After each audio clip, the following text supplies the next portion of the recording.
Muy buenas tardes.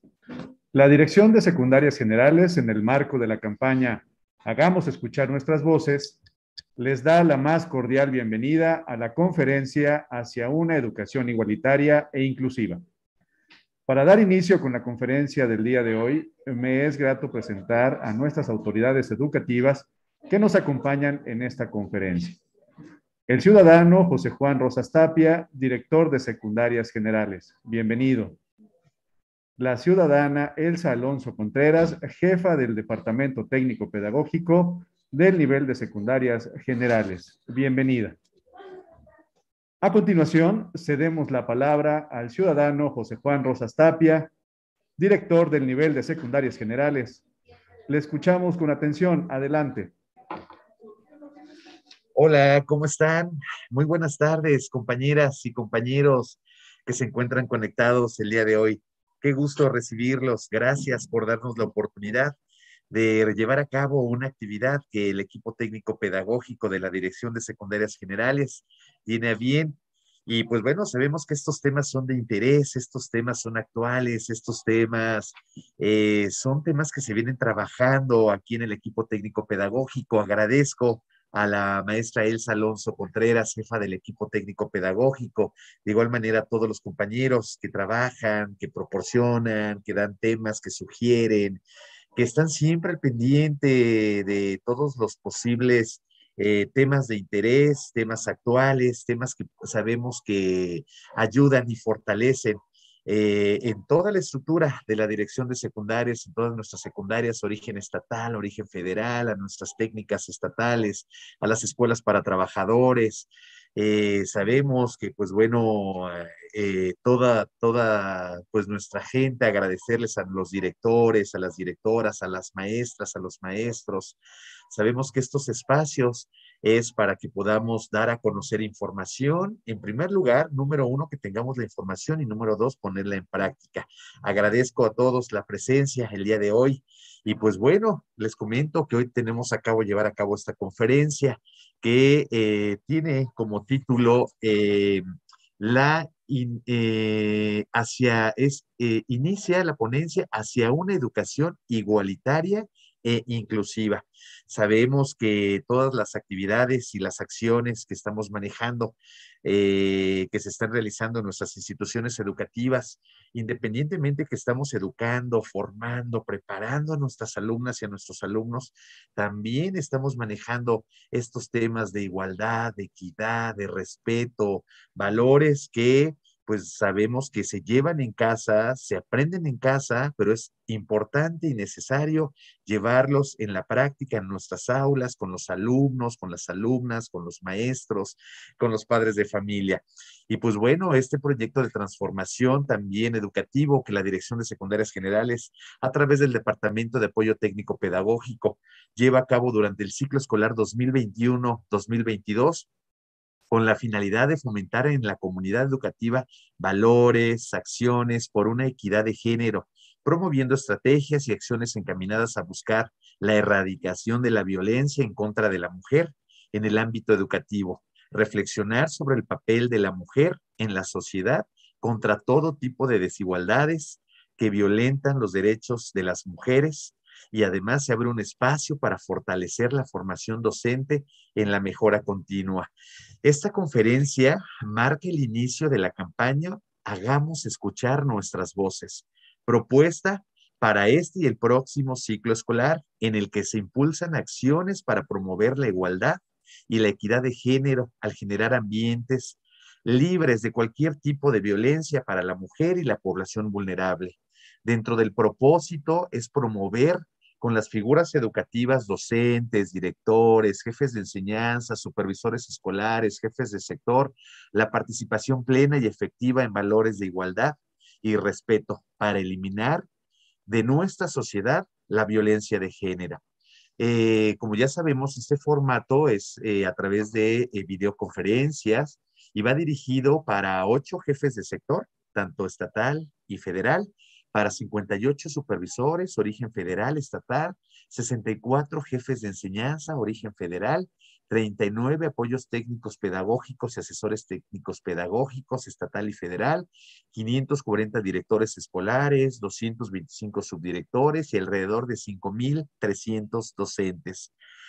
Y pues bueno, para mí es un honor presentar el día de hoy y llevar a cabo esta conferencia. Nuevamente nosotros, pues, gracias por darnos la oportunidad de hacerles, de que nos den la oportunidad de que nosotros a través de conferencias, a través de material, a través de capacitaciones, a través de espacios virtuales, nosotros podamos hacer llegar esta información y que esta información, pues ponerla en práctica.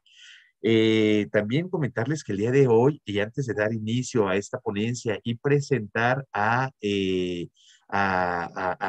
nuestra ponente, a la encargada de darnos este tema, comentarles que el secretario de Educación, el doctor Melitón Lozano Pérez, me pide les haga llegar el reconocimiento por el esfuerzo, el trabajo, por las acciones que están realizando ustedes dentro de sus aulas, cuando se conectan, cuando atienden, cuando preparan material, de verdad. Y pues bueno, como ya sabemos, tal vez en un ratito se incorpore la subsecretaria de Educación Básica, la doctora Coral, también, en el cual también está muy al pendiente de estos temas y de todas las acciones que estamos llevando aquí en la Dirección de Secundarias Generales. Pues bien, a continuación, para mí es un honor y un gusto presentar a una compañera maestra, doctora, a una mujer preparada, capacitada, que sabemos que, y estoy convencido nuevamente, que la educación es pues la llave del éxito. Ella se ha caracterizado, y me refiero a la doctora Mónica Mendoza Madrigal. Ella es doctora en investigación de la comunicación 2014-2018 en la Universidad Anáhuac. Además, ella forma parte dentro de su investigación, la tesis, la formación de ciudadanía a través de las radios comunitarias, como tenemos el caso de Radio Teocelo, Veracruz, investigadora asociada del Centro de Investigación en Comunicación aplicada a la misma institución. Además, ella es especialista en líneas de trabajo, comunicación política, participación política femenina, paridad y violencia política en género, medios de comunicación, violencia de género y ciudadanía. Dentro de su formación ha sido ponente en una gran cantidad de foros, entre los que destacan a nivel internacional. Ha impartido ponencias en el Magíster en Políticas y Gobierno en la Universidad de la Concepción, Chile, que fue en diciembre del 2021, cursos sobre comunicación, política y estrategias digitales en la universidad. Además, también estuvo en la Universidad de Ambato, Ecuador, en marzo de 2021, en el 10º Congreso Internacional de la Unión Latina de Economía Política de la Información, la Comunicación y la Cultura, celebrado en el CIESPAL en Quito, Ecuador. Ponente en el 3er Congreso Panamericano de la Comunicación, celebrado en Buenos Aires, Argentina. Además, fue ponente magistral en el Encuentro de la Comunicación México-Cuba, celebrado en la Universidad de La Habana. Y pues bueno, también ha sido ponente en el 2º Congreso Internacional de Comunicación Política, organizado por la Universidad Autónoma Metropolitana en Xochimilco, en la Ciudad de México. Y pues bueno, podemos hablar y hablar y hablar de este gran currículum que ha formado, que se ha preparado, que ha sido parte, trayectoria de la ponente Mónica Mendoza. Muchas gracias, doctora Mónica Mendoza, por acompañarnos el día de hoy. Comentarle que tenemos a las secundarias generales del estado de Puebla, estamos conectados a través de internet. Y posteriormente los maestros pueden ver esta magna conferencia, estos temas, esta información posteriormente cuando tengan oportunidad de conectarse, de tener un tiempo libre, estar viendo y revisando estos temas. Bienvenida, doctora Mónica Mendoza, por esta participación. Comentarle que, pues bueno, en secundarias generales contamos con profesores, contamos con toda la comunidad educativa, maestras, maestros, apoyo a la educación, administrativos. Y qué mejor continuando con esta semana, como sabemos que se llevó a cabo el 8 de marzo, el Día Internacional de la Mujer. qué tan importante es nuevamente de reconocer, de valorar, de admirar, de amar también y estar conscientes de todos los temas y actividades que llevan y que manejan las mujeres. Siempre mi respeto, mi admiración a todas y cada una de ustedes. Bienvenidos, bienvenidos maestros, bienvenidas maestras a una actividad más que la Dirección de Secundarias Generales y el equipo técnico pedagógico organizan para ustedes. Enhorabuena y pues damos inicio a esta conferencia. Bienvenidos a todos. Gracias. Gracias, Muchas ciudadano. gracias. Gracias. Gracias, ciudadano José Juan Rosas Tapia, por esta cordial bienvenida y presentarnos a la ponente del día de hoy. Antes de dejar los micrófonos a nuestra conferencista, invitamos a todos los que hoy nos acompañan a escribir preguntas a través del chat, las cuales más adelante se les dará contestación. Maestras y maestros, gracias por acompañarnos, deseando que tengan un excelente día. En esta tarde tengo el honor de presentar a la ciudadana Mónica Mendoza Madrigal, el cual es un gusto enorme que el día de hoy esté compartiendo con nosotros la conferencia Hacia una educación igualitaria e inclusiva. Bienvenida. Adelante, la escuchamos.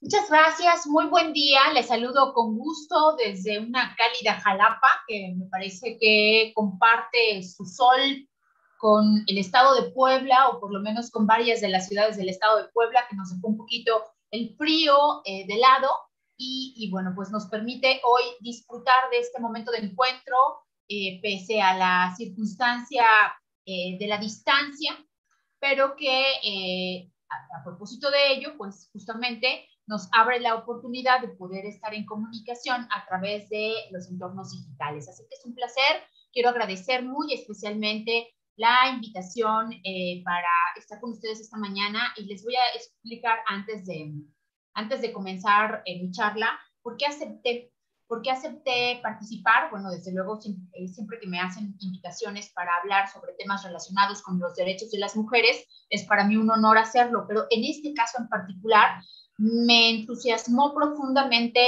recibir la invitación, porque soy una persona que está profundamente convencida de que es en este ámbito en donde más podemos hacer la diferencia para tratar de acotar la enorme brecha que nos tiene situados pues en una problemática que es compleja y multifactorial, que es no solo la problemática relacionada con las violencias en contra de las mujeres, sino una mucho más compleja que tiene que ver con la desigualdad, y con un cambio generacional que nos obliga a quienes impartimos cátedra en cualquier nivel de estudios, pues tener que ponerle especial atención a los temas que hoy rigen la agenda educativa y la agenda pública para estar en mejor condición de realizar nuestro trabajo. Entonces me gustó muchísimo, estaba sorprendida al principio porque pensé que la plática era con el estudiantado, y cuando me explicaron que no, que era con el profesorado, pues realmente me entusiasmó mucho más. Me parece que es un reto, y que aquí es donde tenemos que ponernos a trabajar ustedes y nosotros, quienes trabajamos también frente a grupo en otros ámbitos escolares. Yo soy profesora de posgrado, soy académica, y también realizo consultoría en temas relacionados con comunicación política y de igualdad de género y combate a las violencias.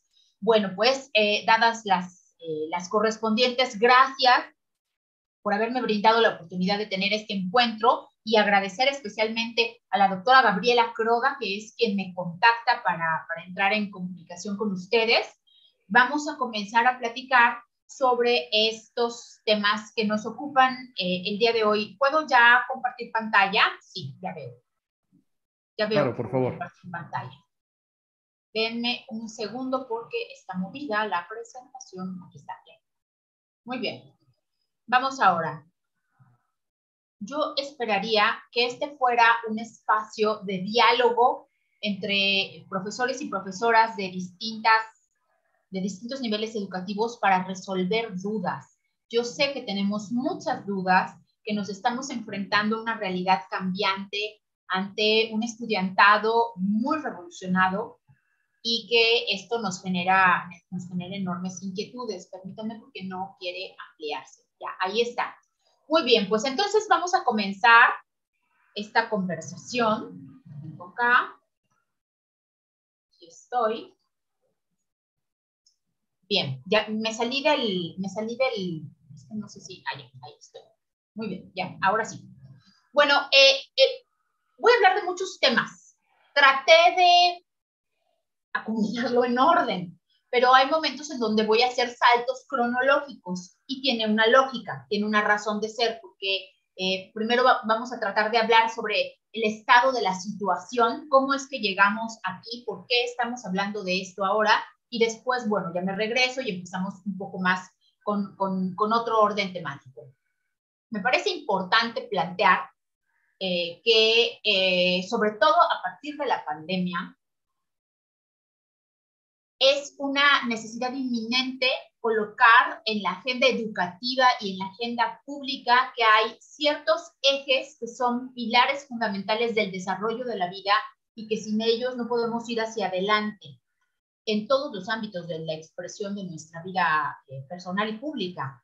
Estos pilares son, desde luego, la igualdad, la inclusión, la resiliencia, la sostenibilidad y la incorporación de las tecnologías a nuestra vida. No tenemos nada que hacer si alguno de estos pilares no están presentes, por ejemplo, en los procesos formativos que se llevan a cabo y sobre todo en este ámbito, en este nivel escolar en el que ustedes trabajan, porque se enfrentan con jóvenes que están dejando las infancias para ir a vivir las adolescencias plenamente en una condición de vida muy compleja, muy cambiante. Entonces, entendamos estos como pilares, como piedras angulares a partir de las cuales es posible empezar a construir, pues, la educación y en muchos casos replantearlas, compañeras y compañeros. Bueno, ¿en qué momento comenzamos realmente a hablar de feminismo? ¿En qué momento se modificó el status quo que, como su propio nombre lo indica, pues le venía también al sistema de vida, ¿no? Funcionaba de acuerdo a una lógica y esa lógica de pronto se ve interrumpida por la presencia pública, la presencia disruptiva de mujeres que comienzan a decir, espérame un ratito, no estoy incluida, no me estás tomando en cuenta, yo también soy ciudadana y yo también tengo derechos. Este proceso que nos tuvo hace 2 días marchando colectivamente y en algunas ciudades masivamente, este proceso comienza aquí, en el siglo XVII, cuando comenzaron las primeras mujeres a reclamar el primer derecho, que como ustedes bien saben, es la llave que abre la puerta hacia otros derechos. El derecho a la educación es un derecho que es fundamental en la vida de las personas, porque gracias a la educación se toma conciencia de la situación de vida, se conoce la realidad que antes se desconocía y entonces se asume pues que esto que hoy tengo lo puedo transformar. Entonces, por eso, el primero de todos los derechos emancipatorios exigidos por parte de las mujeres en este avanzar en el camino de las reivindicaciones es el derecho a la educación. Las mujeres no teníamos derecho, ya ni siquiera les estoy diciendo de ir a la universidad y tener una carrera profesional. No teníamos derecho a ir a la escuela, porque en el modelo, en el cuadrado perfecto del status quo, las mujeres estábamos confinadas al hogar y a la realización de las tareas domésticas. Así funcionaba anteriormente. Entonces, de pronto que estas primeras empezaran a decir, oye, pues sí quiero que mi hija aprenda a leer y escribir, que tenga una instrucción, que tenga otros saberes que la preparen para la vida, pues eso fue bastante disruptivo para la época, ¿no? Porque rompía con un canon establecido. Con el paso de los años, decirles, o sea, esto no fue inmediato, no se lo alcanzó el derecho a la educación y entonces ya vengan, todas vamos a la escuela y todas ya van a salir licenciadas. Pasaron muchos años para que esto pudiera ocurrir y muchos años más para que el proceso de educación pudiera reconocer otros ámbitos de preparación distintos a aquellos que reproducían las tareas de cuidados. Las tareas de cuidados son uno de los grilletes que nos han atado por siglos para reproducir un estereotipo, un rol socialmente impuesto. Entonces, cuando empezaron a haber ya las primeras escuelas de formación profesional de tipo universitario, únicamente se ofertaba para carreras de cuidados, como educación, como el magisterio, y como tareas de cuidado de la salud. Entonces, bueno, han venido pasando muchos años desde entonces hasta que hoy, bueno, pues tenemos prácticamente todo tipo de oferta educativa, no solo en el nivel profesional, sino también en el nivel técnico, para todas las actividades relativas a la vida. Y ese en sí mismo es un logro obtenido a partir de la lucha de feministas que comenzó, como les digo, en el siglo XVII. Un par de siglos después comenzamos con una segunda lucha por reivindicar un derecho que además es un derecho muy importante, que es el derecho a la propiedad. Las mujeres no podían tener propiedades a su nombre, no podían ser dueñas de nada, porque ellas eran en sí mismas la propiedad de sus maridos o de sus padres. O sea, cuando eran pequeñas, de sus padres, y cuando ya asumían esta condición de ser esposas, de madre esposas, pues entonces eran ellas la propiedad de sus maridos y no podían tener bienes a su nombre, así los hubieran heredado. Yo, como les comento, resido desde hace poco más de 30 años en el estado de Veracruz. Yo nací en la Ciudad de México, pero resido en la ciudad de en el estado de Veracruz. He vivido mucho tiempo en el puerto de Veracruz. Y, por ejemplo, en el puerto de Veracruz, ustedes lo conocerán, que además comparte este rasgo con el estado de Puebla. Muchos de los, por ejemplo acá, muchos de los primeros hoteles que se instalaron en la ciudad en el siglo pasado, y a finales del antepasado y a inicios del siglo pasado, en realidad fueron heredados a mujeres, ¿no? O sea, muchos de ellos incluso de dueños españoles que llegaron, se instalaron en el territorio veracruzano, crearon o fundaron estos hoteles y a su muerte los heredaron a sus hijas. Pero las hijas no podían aparecer como legítimas propietarias. Entonces, quienes aparecían como dueños eran los maridos de las hijas que los heredaron. O sea, de esa magnitud la desproporción en un México en el que no se reconocía a las mujeres como dueñas de nada. Y bueno, pues esa fue una segunda reivindicación que, al igual que la anterior, no quiere decir que se cambia la ley y a partir de este momento todas las mujeres pueden poseer a su nombre bienes. Como bien lo sabemos, en la práctica, ustedes y yo estoy seguro que conocemos casos de mujeres que alguno de sus bienes, por ejemplo, no lo pueden manejar y forma parte de estas múltiples violencias. Esta específica se llama la violencia económica o patrimonial, donde son desposeídas de sus bienes o son desposeídas de sus bienes al momento del divorcio. En fin, es una larga conversación, pero con esto quiero decirles que una vez que se obtenían derechos, pues no significó que, shazam, por magia, ese derecho ahora es válido y se hace efectivo para todas, sino que siempre ha sido una constante lucha. Pero bueno, la realidad de que las mujeres podamos tener bienes a nuestro nombre también es un triunfo obtenido gracias a la lucha de las feministas de hace un par de siglos. Y bueno, pues seguimos avanzando, ¿no? Llegamos al siglo XX y el siglo XX es el gran siglo de los derechos político-electorales de las mujeres. Quiero decirles, perdónenme que tome café, espero que no les moleste, ustedes también tómense su cafecito. Quiero decirles que la exclusión de las mujeres de nuestros derechos políticos es un capítulo abierto desde la historia de la antigüedad. O sea, en la antigua Grecia y en la antigua Roma, los grandes pensadores, a los que seguimos venerando, por cierto,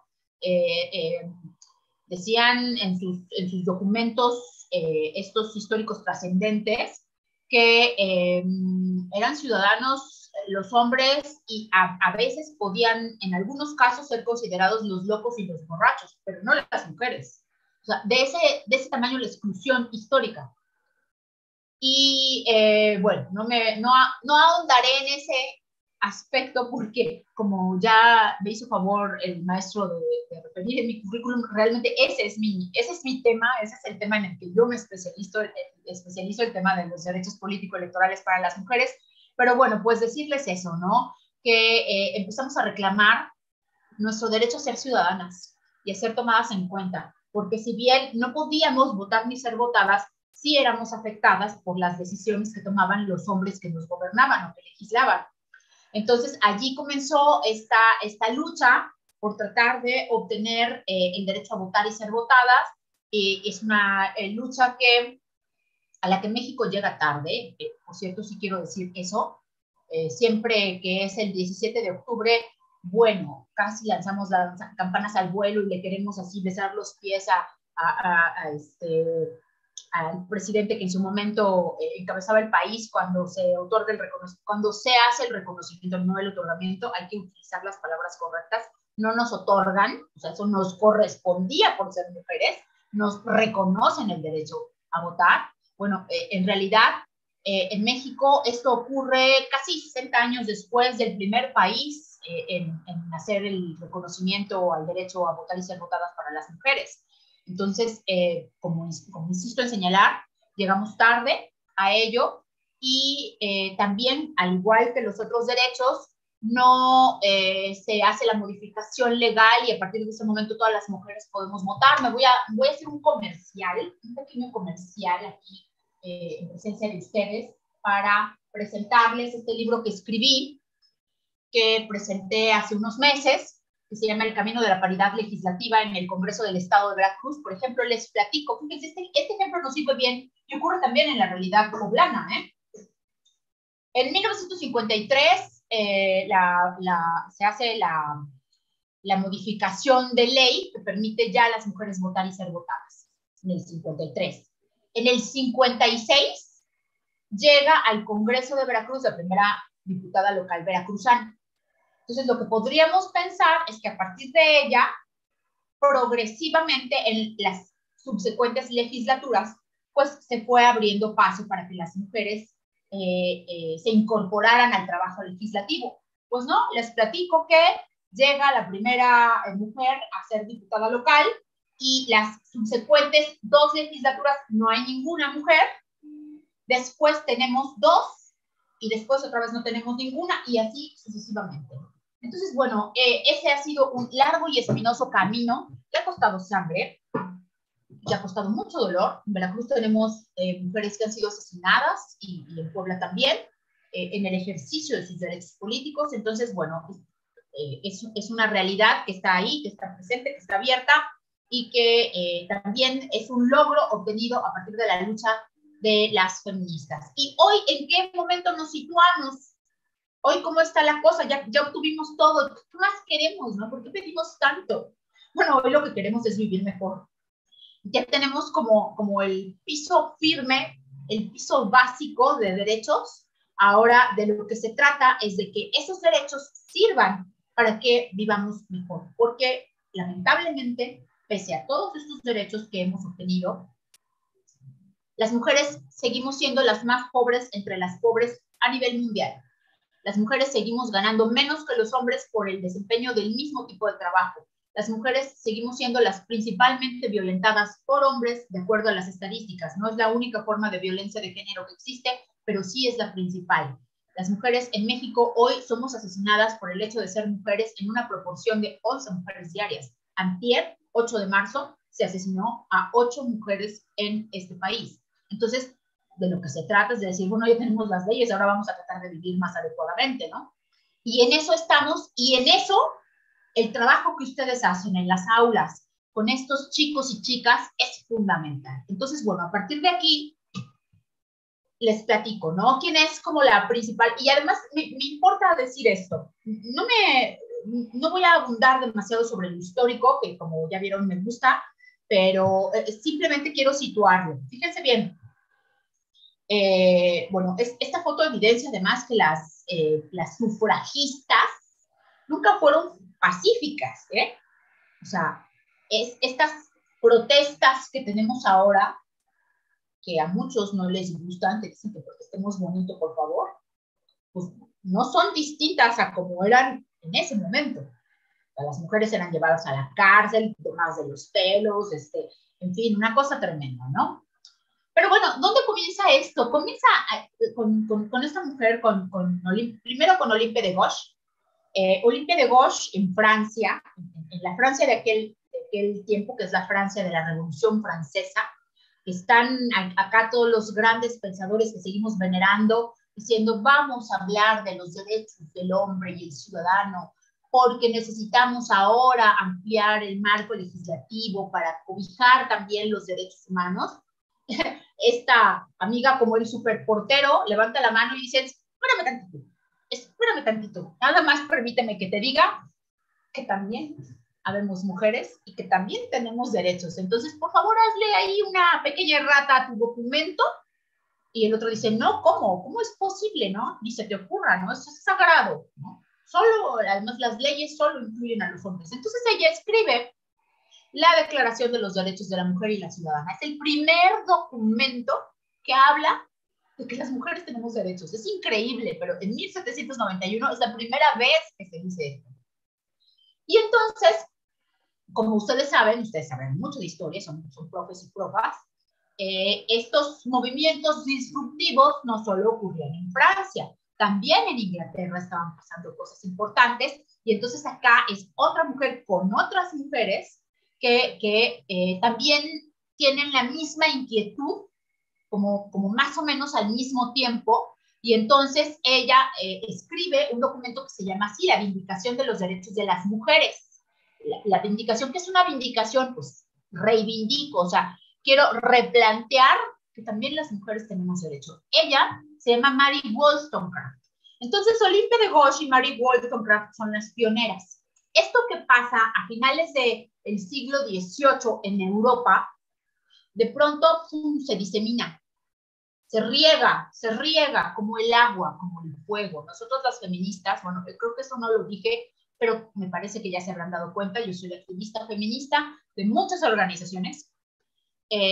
Las feministas decimos que esto es el fuego, ¿no? ¿Dónde se siente el feminismo? En la boca del estómago. Es esta pasión encendida que tenemos por la defensa de los derechos de las mujeres. Bueno, pues acá esa llama se riega y llega a Estados Unidos.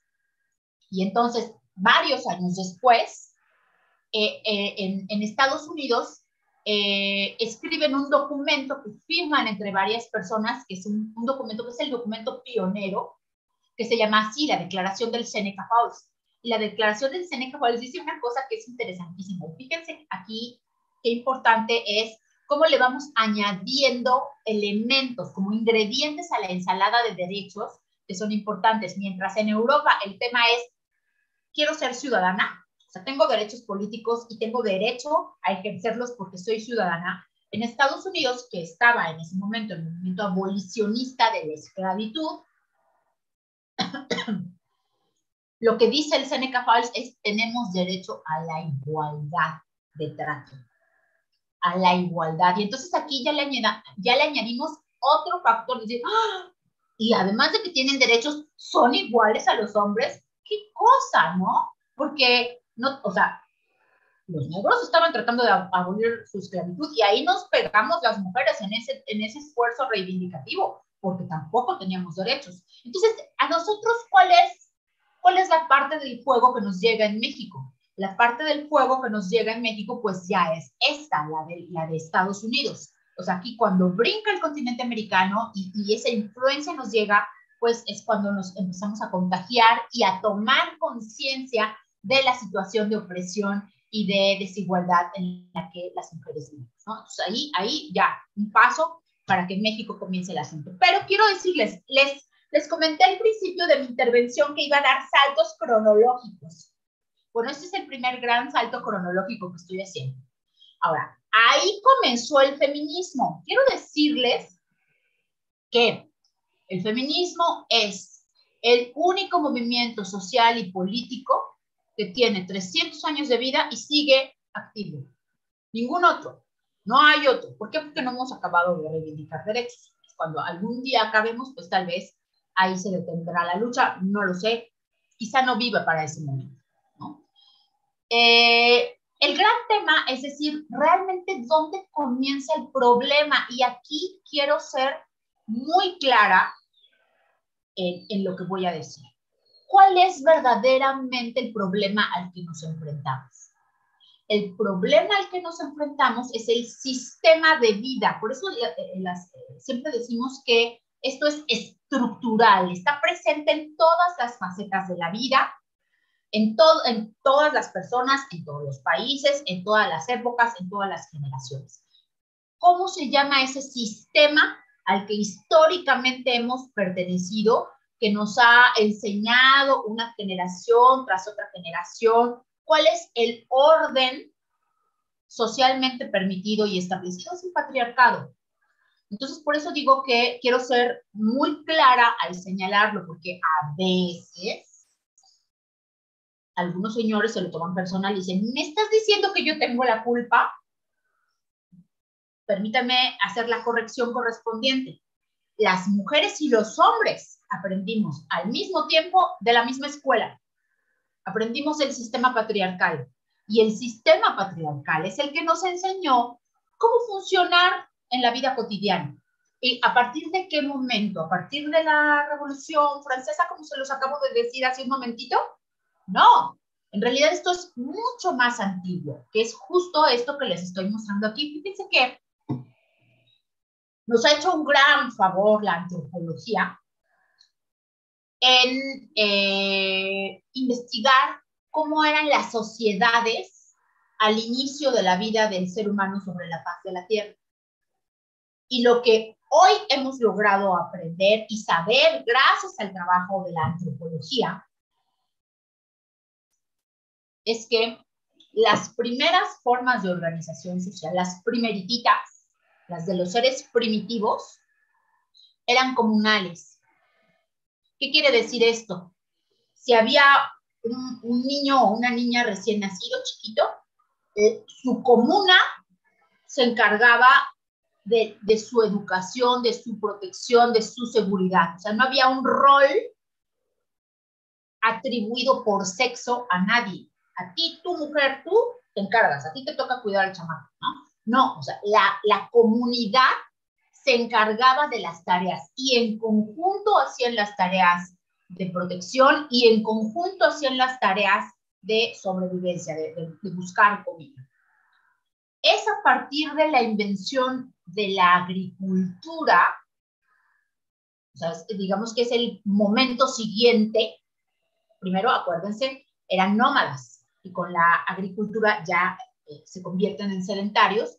Ahí surge lo que se llama así, la división sexual del trabajo. Y entonces, a partir de la división sexual del trabajo, entonces ya empezamos a tener un sistema patriarcal que divide por sexo y entonces define roles. Las mujeres de entonces tenían mucho más fuerza que las mujeres de ahora. O sea, en ellas no cabía aquel asunto de, a ti te toca ir a recoger flores para hacer la sopa. O sea, ellas seguramente sí podían entrarle al tema de cazar el mamut, pero fueron confinadas a las tareas de cuidado en ese ejercicio de la división sexual del trabajo. Y entonces, al hacer eso, viene el segundo gran aprendizaje, que es la separación del espacio público y el espacio privado. Y entonces, los hombres van a lo público, afuera, a trabajar, a cuidar, a gobernar, y las mujeres se quedan a cuidar, a alimentar, a proteger, a dar amorcito, a todo lo demás. Entonces, lo que hoy sabemos de las sociedades antiguas es que no es cierto que las mujeres siempre hemos sido por biología el sexo débil. Esa es una construcción, un acuerdo, una convención. Nos pusimos de acuerdo. Quiero pensar que les preguntaron, ¿no? Pero así tú, a la casa. y los roles de género no estaban determinados desde el nacimiento, o sea, no era, y tú vas a ser princesita y te vas a vestir de rosa, vas a ver, ¿no? Tú, te vamos a poner una coronita aquí para que pongas los cabellitos lindos. O sea, todas esas construcciones fueron posteriores, a partir de esta división. Entonces, no es algo que siempre haya existido. Ahora, lo que es muy importante subrayar es que como ese modelo funcionó, se quedó. Cuando a mí me preguntan, entonces la violencia no se puede erradicar porque es cultural. No me gusta decir eso, porque entonces, pues ya para qué nos esforzamos, oigan. Como ya está ya es cultural, pues nada de lo que hagamos, ni ustedes ni yo, lo vamos a poder cambiar. No, a ver, también era cultural comer con las manos, y lo modificamos, nos lo adaptamos, lo transformamos con el paso del tiempo, nos adaptamos a la vida. Entonces, ninguna de esas convenciones sociales son postulados divinos, ¿no? Hay que transformarnos para adaptarnos a vivir de forma tal que no nos matemos unos a otros. Bueno, seguimos. Entonces, el asunto va por ahí. Quiero subrayar con mucho énfasis esto. Aprendimos pautas culturales, aprendimos normas de convivencia, aprendimos relaciones de poder en un sistema patriarcal que ha funcionado 10,000 años. Ya no funciona. Ya se acabó. Hacia allá vamos. Bueno, esto es parte de los mismos hallazgos estos antropológicos de los estudios de las primeras formas de organización social, donde el papel materno, por ejemplo, para las mujeres no era el único que ellas desempeñaban. Ellas sí eran respetadas por la posibilidad de perpetuar la especie, pero también le entraban al tema del suministro para la sobrevivencia de su colectividad, ¿no? Y no se dedicaban únicamente a cuidar cómo crecían los retoños, ¿no? Sino tenían una parte activa. Entonces, saber todo esto desmitifica creencias que han sido convenientes. Entonces, a ver, después, que es de lo que les voy a hablar ahora, después empezamos a construir los relatos de forma tal pues que esta historia se sostuviera, ¿no? Y entonces creamos documentos sagrados que decían, no, a ti te toca ser la esposa y cuidar en el hogar y estar ahí, si tu marido te es infiel, aguantarlo, porque ¿qué? Hasta que la muerte nos separe. O sea, fuimos creando las instituciones y las herramientas que garantizaban el funcionamiento de ese sistema. Que no se saliera nada del control previamente establecido. ¿Okay? Es como, vamos a sostener el relato. Y también parte de sostener el relato tiene que ver con esto, con esta diapositiva que les estoy mostrando ahora. Yo, vaya, ni siquiera hasta hace muy poco tiempo podría decir de corrido 10 nombres de mujeres que participaron en la Revolución Mexicana. ¿Qué quiero decir con esto? Que ha habido deliberadamente un borrado, una invisibilización del aporte que las mujeres han brindado a la historia de la humanidad. No hemos sabido de ellas, nadie nos contó. Ustedes y yo sabemos que eran bien inteligentes Aristóteles y Platón. No sabemos nada de Artemisa, ¿no? No sabemos nada de Zenobia de Palmira. No sabemos nada sobre la guerrera vikinga de la isla de Björkö. ¿Por qué? Porque fueron omitidas de las versiones de la historia, porque acuérdense lo que les acabo de comentar. Había que sostener la versión de que los que tienen hazañas, los que realizan hazañas memorables y notables son los hombres, porque son valientes, son fuertes, son valerosos, son líderes, son cha. Y nosotras cuidando el chamaco en la casa. allá, desposeídas.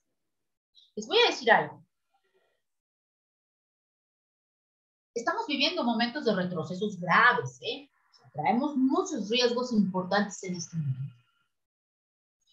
Pero el solo hecho, me imagino que de acá muchas y muchos de ustedes tienen niñas y niños pequeños.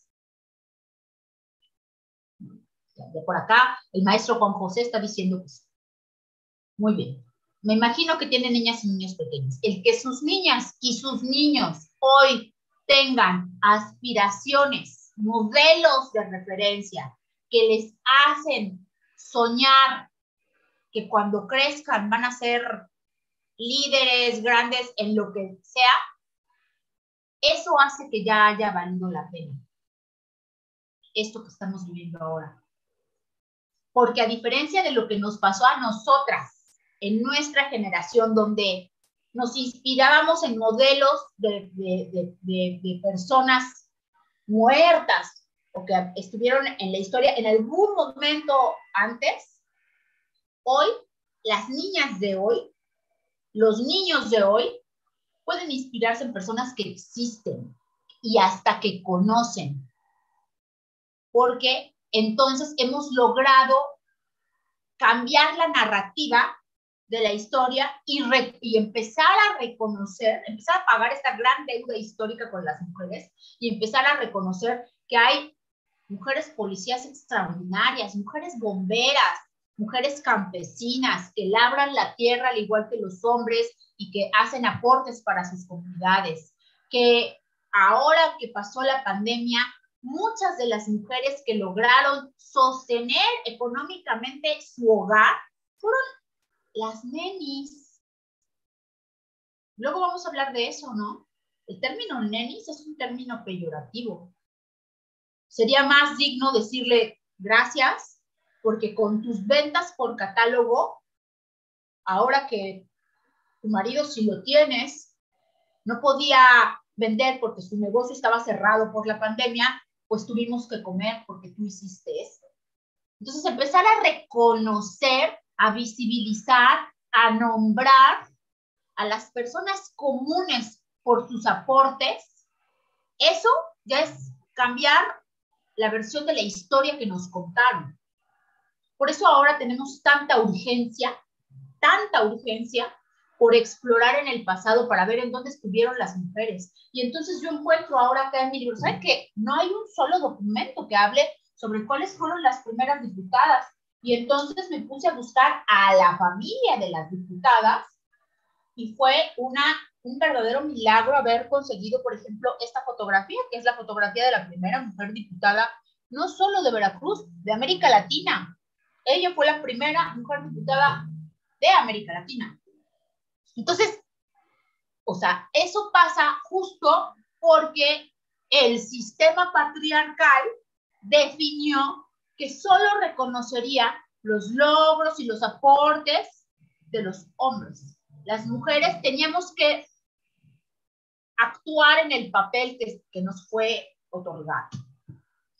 Y entonces, bueno, estas imágenes se las muestro solamente como referencia, no me voy a entretener demasiado. No lean el textito, nada más vean la ilustración.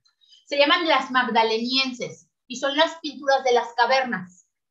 Y fíjense bien, ¿qué mostraban las pinturas de las cavernas? Imágenes femeninas destinadas a atraer a los animales para la caza. Vayan tratando de entender hacia qué punto quiero ir.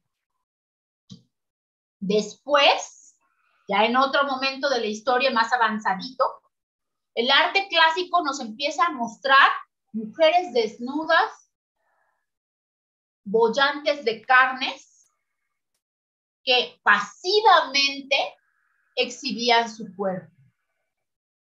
¿No? Y más adelantito, si seguimos avanzando en la forma como eran mostradas, esta no se ve un poco la de fondo negro, pero observemos la de fondo claro. No tan solo es solo mostrarnos a partir de nuestro cuerpo, sino que nuestro cuerpo debe ser perfecto. Y además, nuestro cuerpo es para complacer al hombre, que puede tomarlo como si fuera suyo, porque de facto lo es. Esta forma de representarnos solo en el rol asignado, es una constante en la historia de la humanidad. ¿O no les parece que perfectamente esto podría ser un cartel pornográfico contemporáneo? O sea, o ni siquiera pornográfico, ¿no? Un meme que role libremente por ahí. La necesidad de seguirnos cosificando solo como objetos sexuales, con un valor solo a partir de nuestro cuerpo, es parte del problema. Es parte de seguir, o sea, de esta construcción reiterada, como cuando damos las clases, ¿no? Ni modo que les enseñemos la tabla del 1 y a la primera se la aprendan, ¿no? La repites y la repites y la repites, y entonces acá nos vinieron repitiendo durante siglos y siglos y siglos, solo vales por tu cuerpo. Tu cuerpo tiene que ser perfecto y además, pues, me lo tienes que prestar porque, pues, es mío, ¿no? Yo es para que yo lo disfrute. Ahora, claro, ¿quiénes pintaban? Pues pintaban los hombres. ¿Quiénes escribían? Escribían los hombres.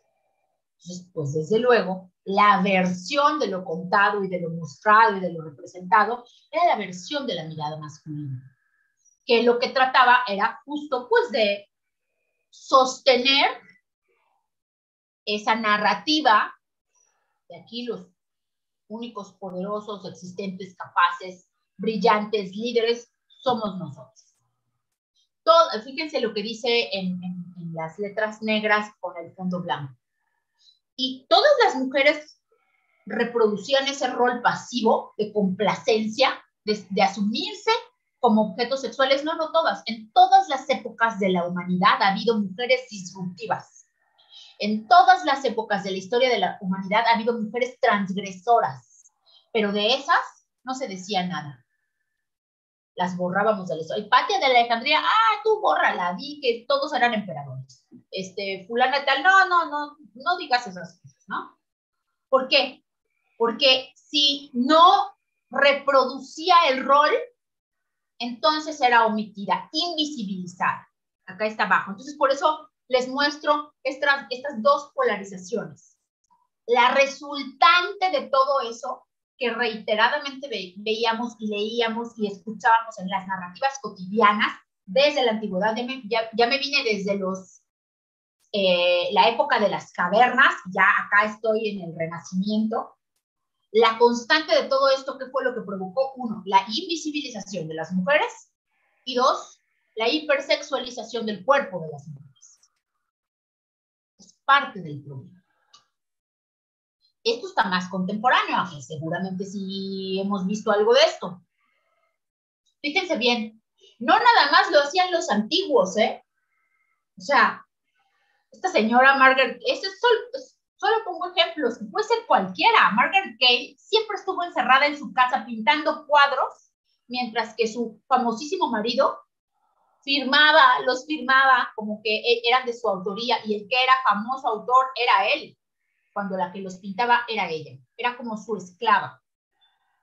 O la esposa de Jackson Pollock, él es uno de los más importantes artistas gráficos, y la que creaba las obras era su esposa. Vaya, les voy a poner un ejemplo nacional. Elena Garro, que fue la primera esposa de Octavio Paz, hay miles de narrativas que sostienen que el talento de ella era incluso mucho mayor al de Paz. Ella murió pobre y loca, rodeada de gatos, mientras él está enterrado en la rotonda de los hombres ilustres. O sea, de ese tamaño la desproporción, de ese tamaño la pleitesía hacia lo masculino para tratar de opacar la voz y la mirada femenina. Insisto mucho, de verdad, no se me ofendan y no digan, ay, esta mujer nada más viene a estar hablando mal de los hombres, ya me voy a ir a otra plática que esté más divertida. No. Ahora, hemos explorado un poco el daño que este sistema ha causado a los hombres. Porque fue decirles, a ver, el cuadrado es este, y te tienes que adaptar a esta camisa de fuerza que te impone a ti ser fuerte, ser inteligente, ser valeroso, ser proveedor, ser no sé qué,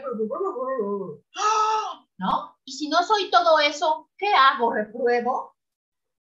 Entonces, o sea, históricamente ha sido una violentación a ambos. ¿Qué es lo que está pasando ahora? Pues estamos viviendo un momento de crisis, una crisis de convivencia humana. Bueno, sigo con esto que les estoy platicando. Ahora, estos son otros ejemplos. Fíjense, por favor, Mary Shelley, por cierto, es un dato curioso, no sé si ustedes lo sabían y si no se los platico. Mary Shelley, que es la autora de Frankenstein, es la que escribe la novela Frankenstein, es hija de Mary Wollstonecraft, la que escribió la Declaración de los Derechos de la Mujer y la Ciudadana. Entonces, bueno, sí, claro, desde luego, cuando uno tiene madres y padres que son pioneros, precursores, libertarios, pues uno acaba aprendiendo un poco eso, ¿no? Y entonces eso te va guiando pensamientos. Para que ella pudiera publicar su novela, la primera edición es con el apellido de su esposo. Fue la única posibilidad para que ella pudiera publicar. Imagínense, nos hubiéramos perdido, la humanidad nos hubiéramos perdido de conocer esta magnífica obra, porque no la dejaban que la publicara. Era mujer. ¿Cómo es posible que una mujer escriba? Jane Austen firmaba sus textos como misma autora, o sea, no con su nombre, le ponía solo Zenobor. O las hermanas Brontë, las autoras de Cumbres Borrascosas y Mujercitas y todo eso también, ellas firmaban con seudónimo, y así miles. ¿Por qué? Porque no tenían permitido romper el canon, salirse del canon. Ahora, les voy a platicar de esto porque fíjense que se sabe poco y es bien grave. La mística de la feminidad es un planteamiento, es un libro que escribe esta señora que se llama Betty Friedan, que es una de las teóricas feministas más importantes del siglo pasado. Y lo que hace Betty Friedan es teorizar con respecto a algo que de facto ocurrió. Pues resulta que ya me vine desde los hombres primitivos y ya estoy en el siglo pasado, ya voy avanzando, ya me voy acercando hacia el presente a pasos agigantados. Bueno, como ustedes saben, el siglo pasado fue un siglo convulso en materia de guerra y particularmente con la Segunda Guerra Mundial, que es donde interviene Estados Unidos. En la primera no intervino Estados Unidos. En la Segunda Guerra Mundial, los hombres son enlistados en el ejército para ir al combate. Hemos visto ustedes y yo muchas películas de cómo pues, las oficinas se quedaron vacías, el campo se quedó vacío, en fin, ¿no? Entonces, las mujeres, o sea, ¿qué hacemos? ¿No comemos de aquí a que se acabe la guerra? Y la economía del país que no avance de aquí a que se acabe la guerra, a ver si ganan, que regresen y todo eso. Pues no, a ellas las sacaron de sus casas, así, incluso forzadamente, para que fueran a hacerse cargo del trabajo en la industria, del trabajo en las oficinas, del trabajo en el campo, en fin, ¿no? Entonces hay muchas películas, está la cultura pop, esta donde a las mujeres se les ponía aquí una pañoleta para tomar el cabello así, y arar el campo y todas esas cosas, ¿no? Entonces después se usó como si fuera una moda el tema de traer las pañoletas aquí en la cabeza, pero era por eso, ¿no? Para detenerte los cabellos, justo como estoy yo ahora aquí peleando con el mío, y eso pues. Bueno, total que hay este desplazamiento de la mano de obra, ¿ven? Las mujeres salen de su entorno doméstico por cuestión de la guerra y tienen que venir a ocupar los puestos laborales de los hombres mientras ellos están en el combate. Ahora, como sabemos, pues no todos regresan. Cuando termina la guerra, no todos regresan. Hay muchas bajas y pues pierden la vida muchos hombres, ¿no? Pero cuando regresan, pues le dicen, hasta para allá porque ya llegué, ahora ya voy a volver a ir a trabajar, a la oficina voy yo, al campo voy yo, a todo esto voy yo. Y entonces ellas, oye, pero a mí ya me gustó esto de salir de casa, a mí ya me gustó, mira, sí sé hacer las cosas, no soy tan inútil como yo misma creía, o esto de ganar dinero, pues me hace sentir bien. Entonces, muchas se niegan al regreso a los hogares. Entonces, lo que pasa es que el gobierno norteamericano desarrolla una estrategia con la alianza de los medios de comunicación para comenzar a reproducir estereotipos que muestran a la mujer así como esta. Quiero subrayar algo que espero ustedes ya lo hayan notado. Este modelo estereotipado, este que está aquí, que está ella lavando los trastes, muy bien peinada, muy bien maquillada, muy bien vestida y contenta. O sea, qué gran felicidad lavar los trastes. Ay, no puedo ver el comentario que pusieron aquí en el... Permítanme. Ok. Juan Carlos, ¿este va a ser el final? O sea, ya aquí me tengo que callar, ¿o es una ronda de preguntas y respuestas y luego puedo volver? Va una ronda de preguntas y respuestas. Ok, vale. Bueno, entonces termino esto. Decía. Claro. Entonces, estas mujeres que son mostradas de esta manera, por eso al referir al término mujer en singular, en realidad a lo que se alude es a un estereotipo. Hoy día, cuando ustedes hablen en cualquier ámbito sobre el sexo femenino, tienen que usar el plural. Lo correcto es usar el plural, porque un logro, un gran avance en sí mismo es reconocernos diversas. No somos un estereotipo, nos salimos de ese estereotipo y nos reconocemos como diversas. Pero bueno, vuelvo a la mística de la feminidad y esta estrategia que hizo el gobierno norteamericano con los medios de comunicación para generar contenidos en publicidad, en programación, en narrativas, en libros, en revistas, que mostraban esto, o sea, las mujeres felices en su rol doméstico. Eso era una campaña de publicidad grandota para convencernos de volver a lo doméstico, de dejar el ámbito laboral al que llegamos por necesidad de la guerra y que teníamos que regresar ahí. Y para convencernos aún más, se inventaron una fecha conmemorativa. A ver, ¿quién me dice qué fecha conmemorativa se inventaron?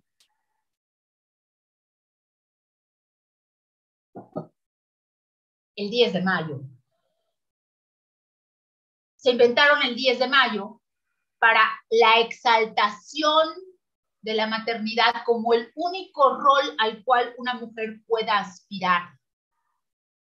Sí, esa estrategia es muy perversa, porque ya habíamos logrado sacar la cabeza al mundo y nos la trajeron de regreso, ¿no? Eso es la mística de la feminidad. Entonces, quiero que observemos cómo siempre, históricamente, las mujeres hemos ido avanzando un poco en derechos y el sistema nos regresa.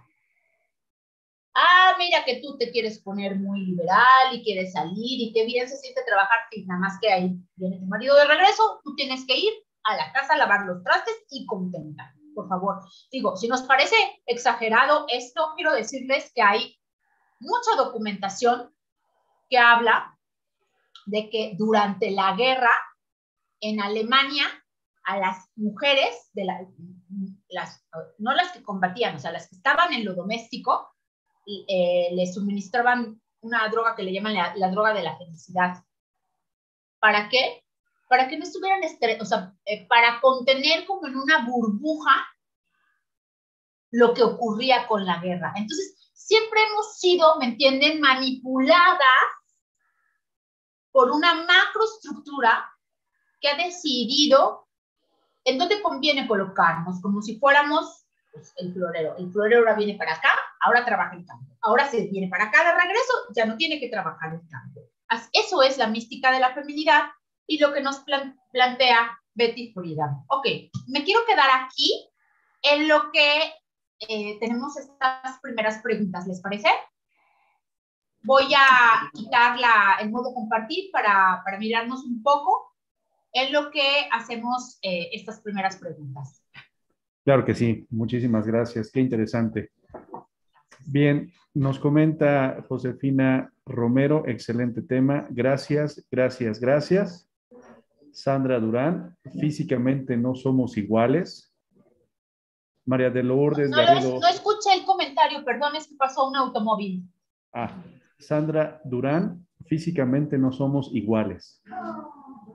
María de Lourdes Garrido Vázquez, los docentes somos ejemplo de liderazgo y vida motivacional.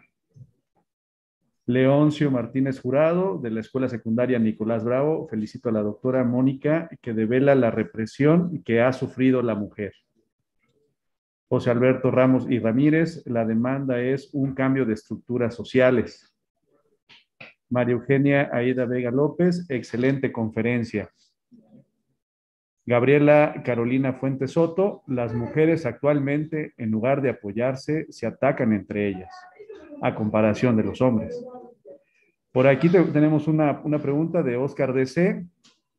En México, ¿cómo podemos impulsar la inclusión de la mujer en la ciencia y la tecnología a través de la educación?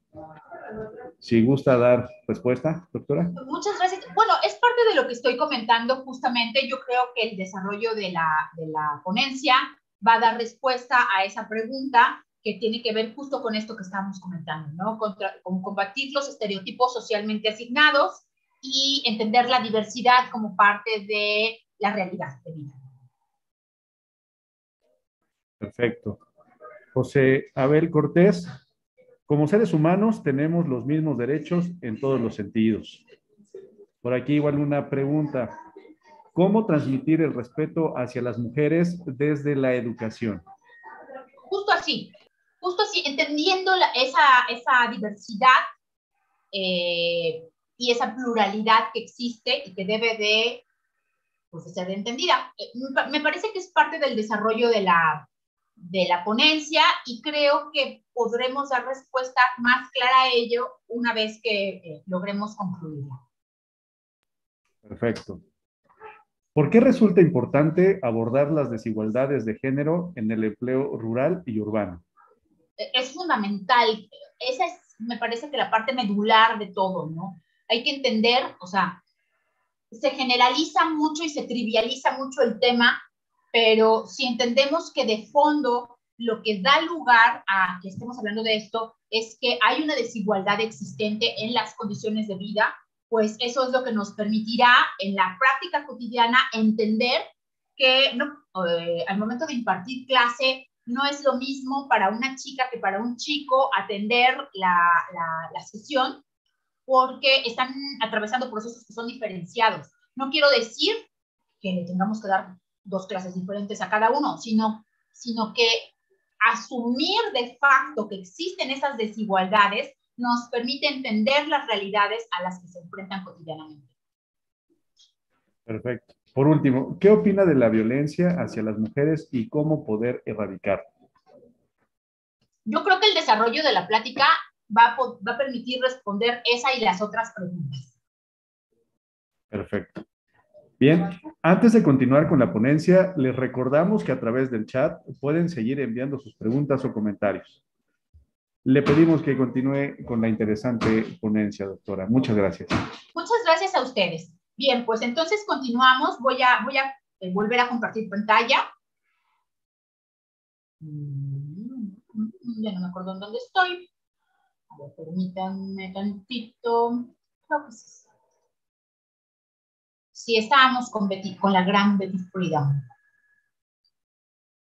Ok, y bueno, decíamos ya que una de las problemáticas que hemos encontrado pues, a lo largo de la historia de la humanidad es esta invisibilización de las mujeres y las mujeres que no son invisibilizadas, solo aquellas que no reproducen el rol socialmente asignado.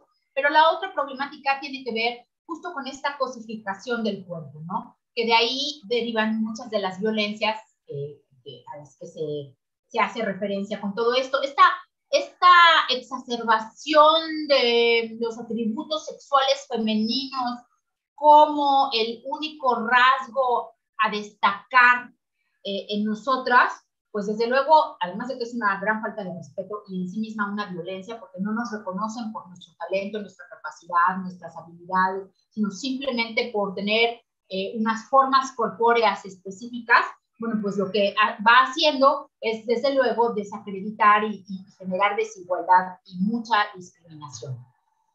Y ahí eso es lo que da lugar a uno de los más grandes problemas que derivan en la Comisión de Violencias Múltiples, que es la estereotipación.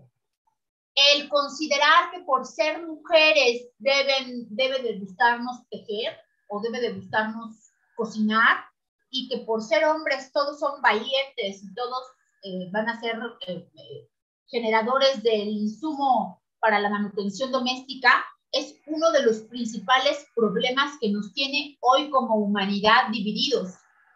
Porque hoy a lo que nos estamos enfrentando pues es a realidades laborales diferenciadas, en donde muchas veces la manutención del hogar la realiza la mujer. ¿Y quién tiene que cuidar a los niños? Pues quién sabe, tiene que venir de Euforocina, porque aquí quién sabe quién los va a cuidar. Si tú, que eras a la que te toca hacerlo, tienes que salir a trabajar, ¿cómo lo vamos a hacer? Yo no puedo, mira, se me caen mis manos, ¡pum! ¿No?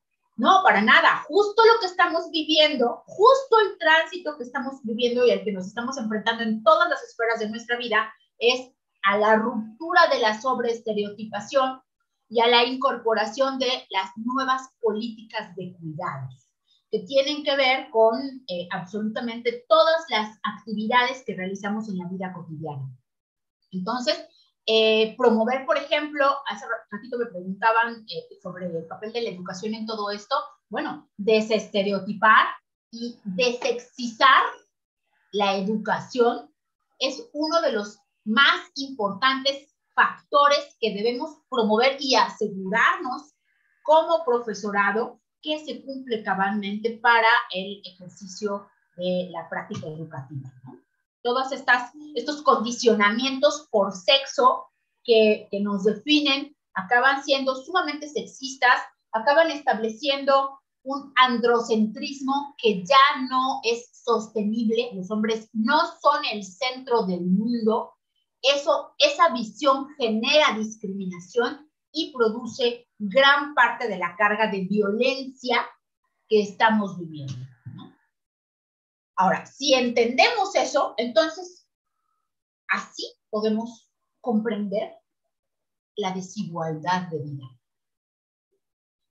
Por increíble que pueda parecerles, hay quien cree que no hay desigualdad, que somos iguales y que no sé por qué estamos tan molestas y ya tenemos las mismas condiciones. No, vaya, eso es no mirar la realidad, ¿no? La realidad es que las mujeres seguimos siendo, como decía, las personas más pobres entre los pobres a nivel mundial.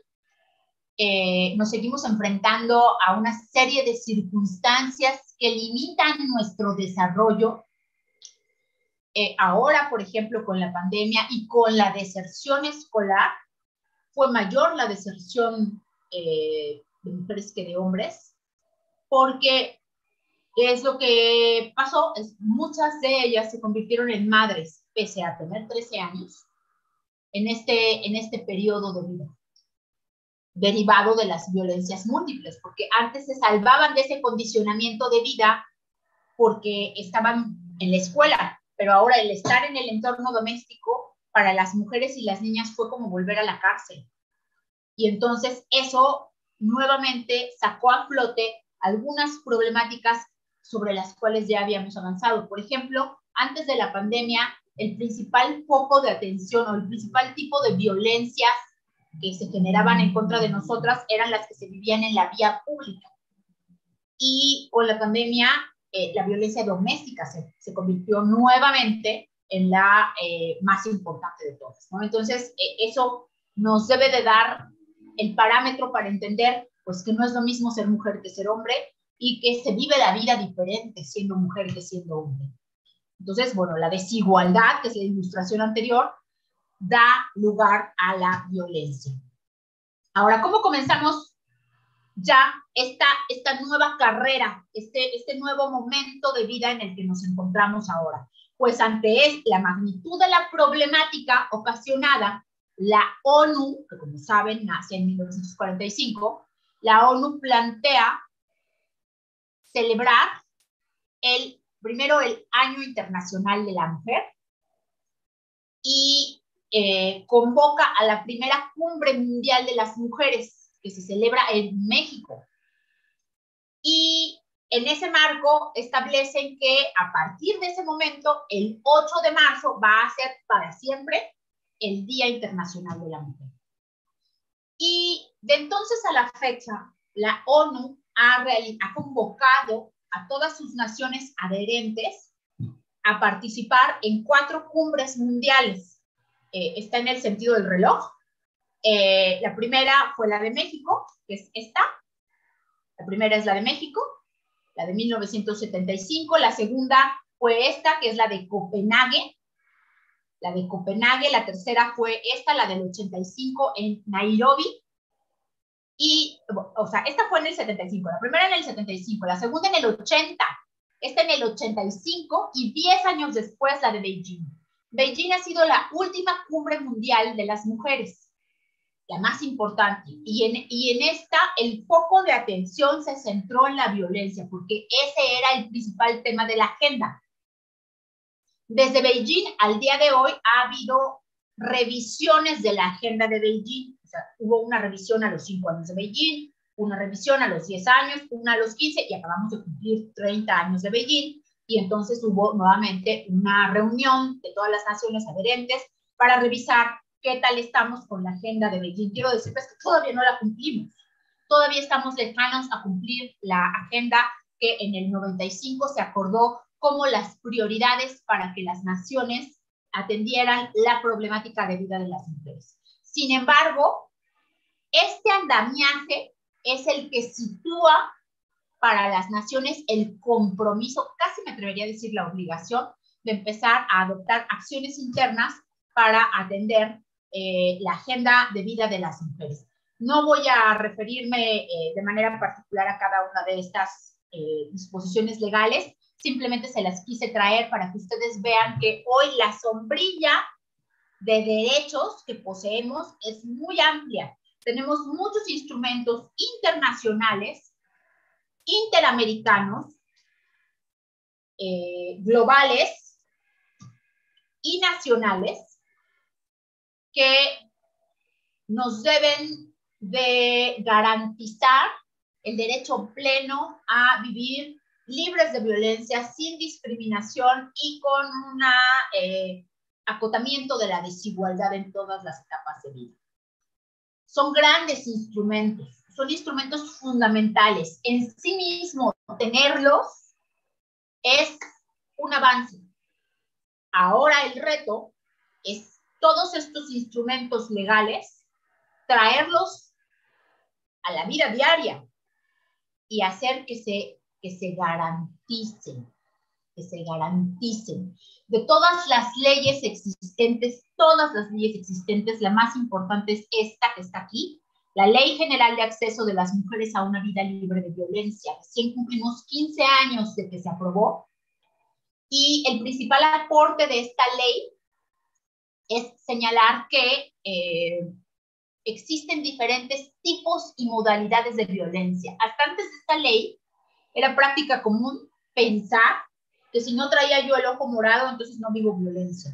Hoy, por fortuna, además ya está contenido en ley que hay violencia económica, psicológica, sexual, patrimonial, comunitaria, institucional, política, mediática, digital, ¿no? O sea, todo este andamiaje ha avanzado mucho. Aquí les puse un poco del desglose del andamiaje jurídico que existe en nuestro país, que protege a las mujeres de todas estas formas de violencia.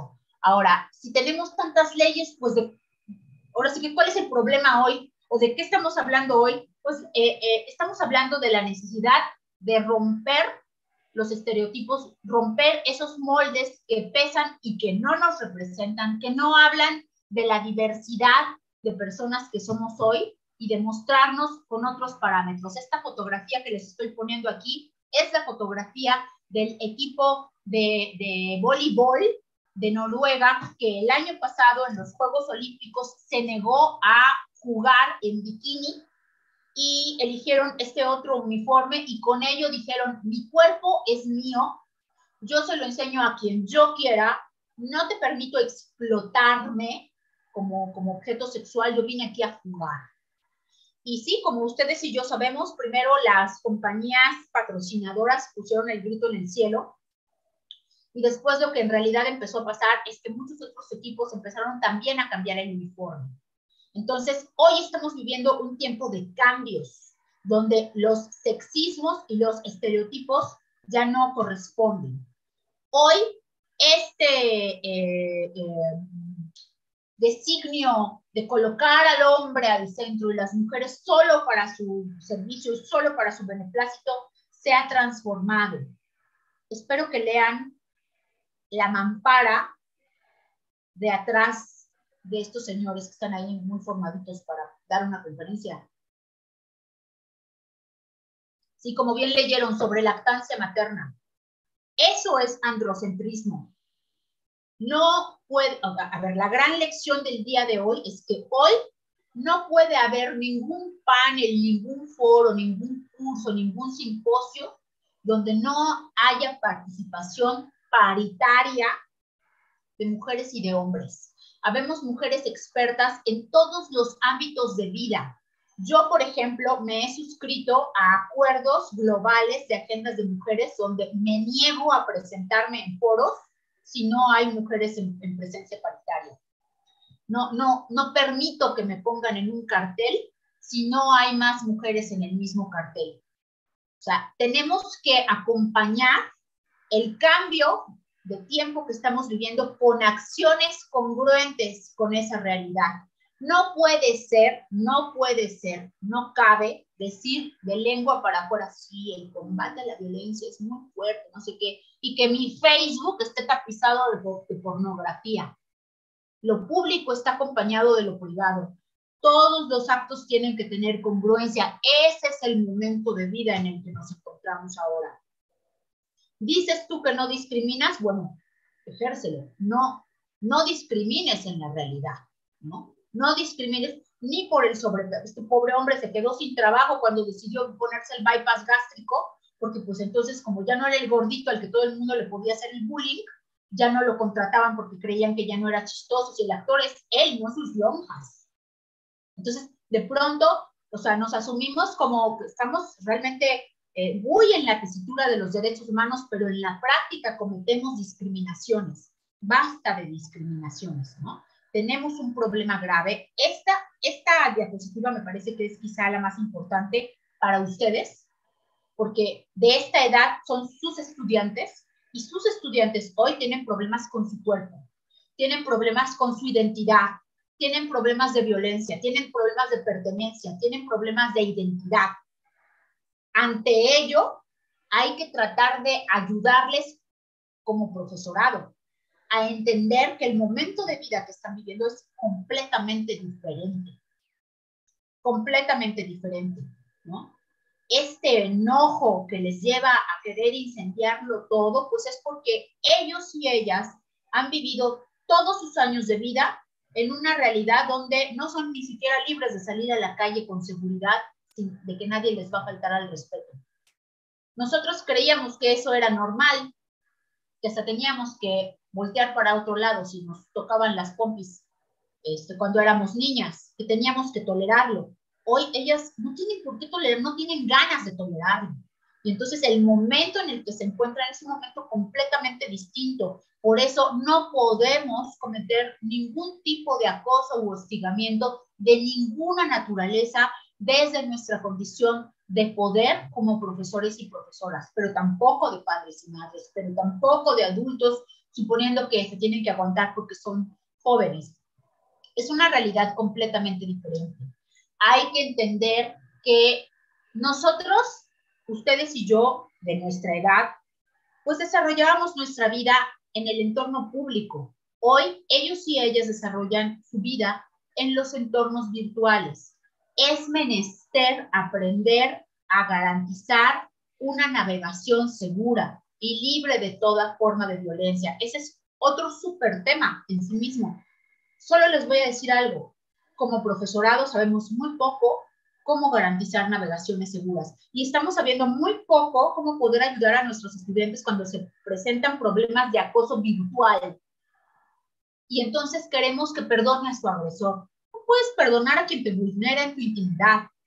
Hay que tratar de tener mecanismos y protocolos. Aquí les pongo este es un manual para coberturas mediáticas en casos de feminicidio, pero solo lo traje como ejemplo. Hay que tener protocolos para todo.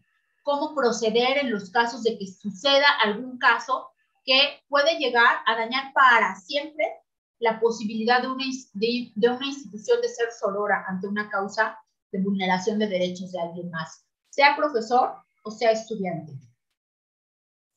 Hay que aprender a renombrar la realidad y esa parte nos está costando mucho trabajo a los adultos y a las adultas. O sea, no, pero ¿cómo? Pero si la Real Academia de la Lengua Española también, no voy a entrar demasiado en ese tema, simplemente decirles que el español cambia.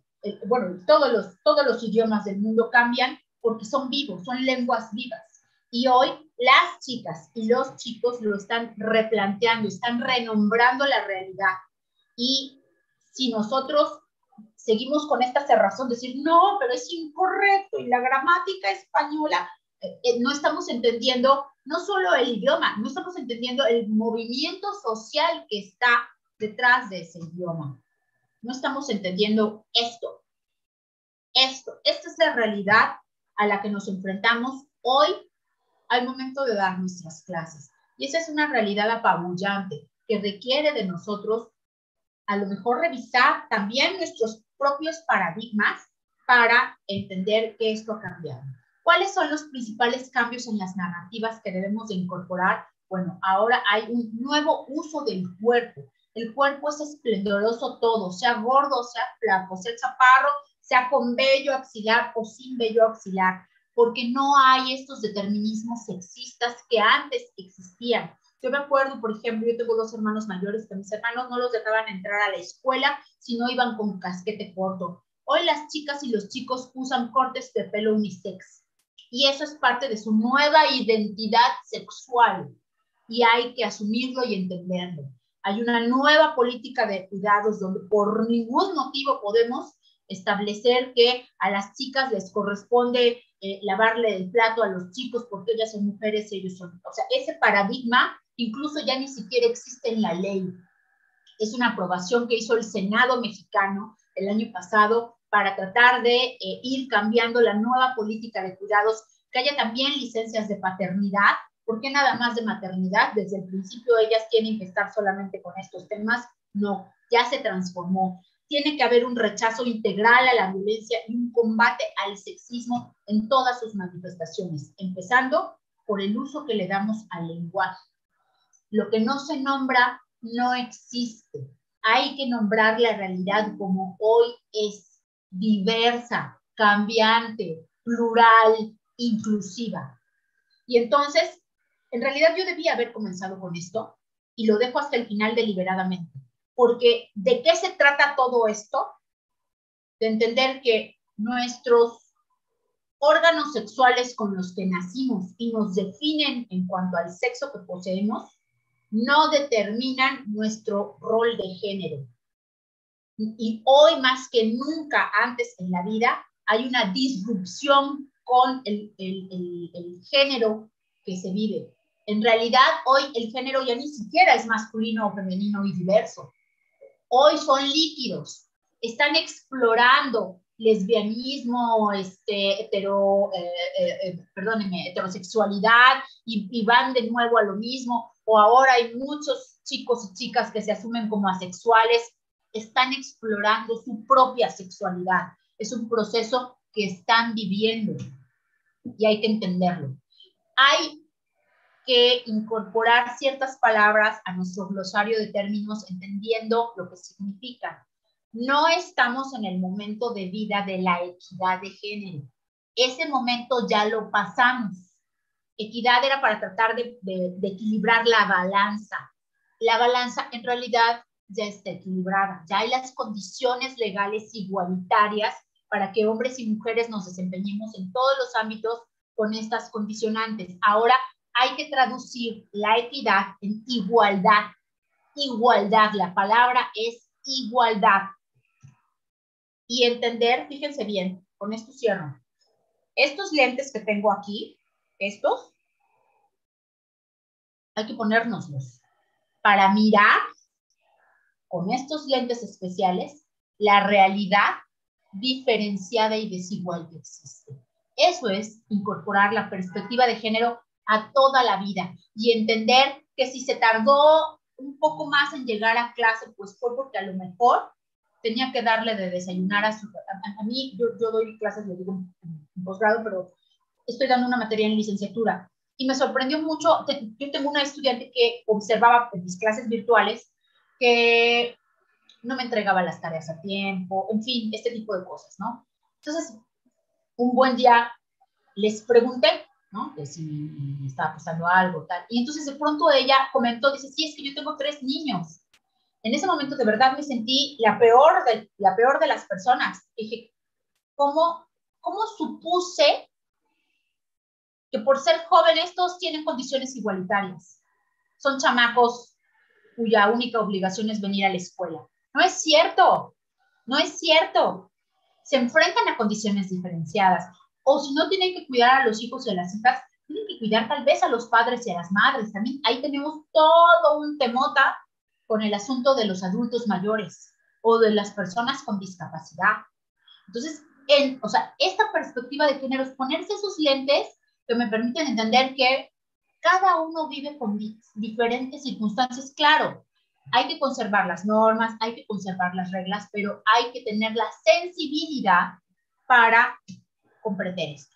Y bueno, por mi parte es todo. Espero que haya sido de su interés y que haya contestado las preguntas que me plantearon hace ratito.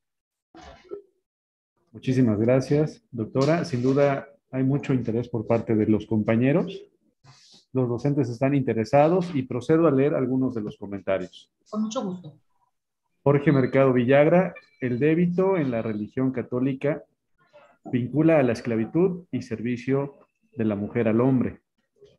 Supervisión Zona 12, doctora Mónica, la mujer está empoderada desde milenios atrás, por lo que no es nuevo este tema. ¿Cómo promover esto en el aula? Mujeres, acuérdense, mujeres en plural, por favor, y nadie empodera a nadie. Es como si yo te dijera, te voy a dar una varita, así, mi varita mágica, y ya, si te la doy, tú te empoderas. Pues no es así, no, es multifactorial y cuesta mucho trabajo. En el aula, pues por lo pronto, hay que salirnos de los estereotipos, por favor. Nos cuesta mucho trabajo como docentes a veces hacerlo, es la realidad, pero hay que hacerlos. Hay que salirnos de la visión estereotipada y sexista de la realidad y hay que comprender las condiciones diferenciadas con las que acuden como estudiantado al aula. Hay que incorporar el lenguaje inclusivo y no sexista. Hay que entender la diversidad en todas sus manifestaciones y promover prácticas docentes diversas. Por ejemplo, un buen ejercicio puede ser empezar a buscar históricamente nombres de mujeres y sus aportes en cada una de las épocas distintas para que también aprendan a nombrarlas, a reconocerlas, a visibilizarlas, a darles el mérito que corresponda y entonces así tratar un poco de disminuir pues las brechas de desigualdad existentes. Muy bien.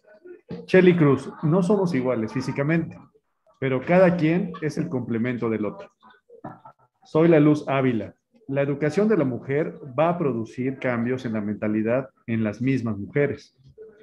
Lourdes Garrido Vázquez. Las mujeres somos esencia, pero la tarea es el propio reconocimiento en la vida diaria. Jorge Mercado Villagra.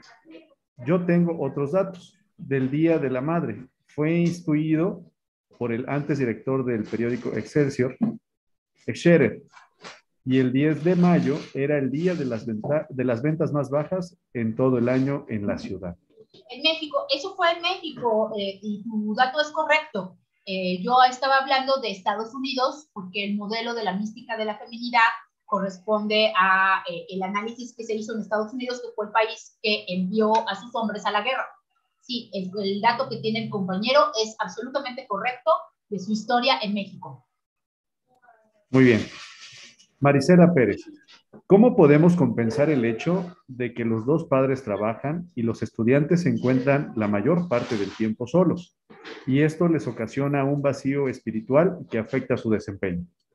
Espiritual, de identidad, de todo tipo de social, convivencial, en fin, en todas las facetas de la vida de la persona. Sí, ese es un reto bien complicado al que nos enfrentamos tanto en nuestra faceta como profesores y profesoras, como madres y padres. Y bueno, pues hay que tratar de buscar estrategias, hay que tratar de ver de qué manera intentar compensar esos vacíos, porque efectivamente los espacios que no son llenados por la familia, por contenidos de valor y esto, no es que queden ahí y nos van a estar esperando para cuando a las 8 de la noche lleguemos cansados de trabajar, sino que ellos van a buscar llenarlos pues con lo que encuentren, ¿no? Y muchas veces eso que encuentran no aporta a su desarrollo integral. Muy bien. José Andrés Luna, tengo 2 hijas y lo que he fomentado en ellas es que no manejen el discurso de quejas. Se están preparando para integrarse a lo que ellas desean hacer y que sientan a gusto el hacer su trabajo. José Andrés Luna, en lo personal creo que debemos terminar el estilo de vida de queja permanente, ya que la mujer hoy la encontramos en todas las ocupaciones y profesiones, incluso en la delincuencia organizada. José Andrés Luna, en todos los sentidos manifiesto mi respeto a la mujer, mi esposa, mi madre, mis hermanas e hijas son mujeres. Jorge Mercado Villagra. Más de la mitad de la humanidad. Así es. Jorge Mercado Villagra. Palabras, palabras y palabras.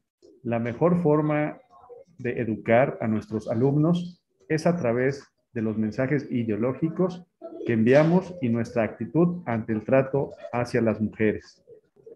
Jorge Mercado Villagra, felicidades a la doctora Mónica, gran ponente. Fausto Alejandro Barreto Segura, coincido con las grandes aportaciones que hace la doctora Mónica y le felicito por su concepción de la mujer, ya que hoy en día todos debemos darle nuestro respeto. Supervisor de la zona 18 de Tehuacán. Jorge Mercado Villagra, el 98% de la metodología anticonceptiva es dirigida hacia las mujeres y el 2% corresponde a los hombres. Nos guste o estemos inconformes. Y la responsabilidad del embarazo es de la mujer. Oh, no, de ninguna manera, compañero. De ninguna manera es así. Es una responsabilidad que debe de ser compartida. Sí, lamentablemente la mayor parte de los materiales anticonceptivos son destinados a las mujeres. No debe de ser así. La concepción o la anticoncepción debe de ser una decisión de ambas personas en el proceso de decidir. Joel Castillo Rosales, la mujer debe ser respetada siempre y reconocer el apoyo tan grande en nuestra vida. Adolfo Águila González, felicidades a la doctora Mónica Mendoza por la gran conferencia. Joel Castillo Rosales, pero también la educación juega un papel importante en el hijo o hija. Es educado en casa para que sea respetada siempre y decirle al hijo que debe respetarle. Roberto Lecona Cano, en la secundaria la violencia de género es mayor tal vez por la vulnerabilidad en la etapa de formación de su identidad. ¿Cómo se puede prevenir esta violencia sutil pero contundente desde las aulas? Sí les doy la razón absolutamente a varios de los comentarios que aportan profesoras y profesores que señalan la importancia del ejemplo.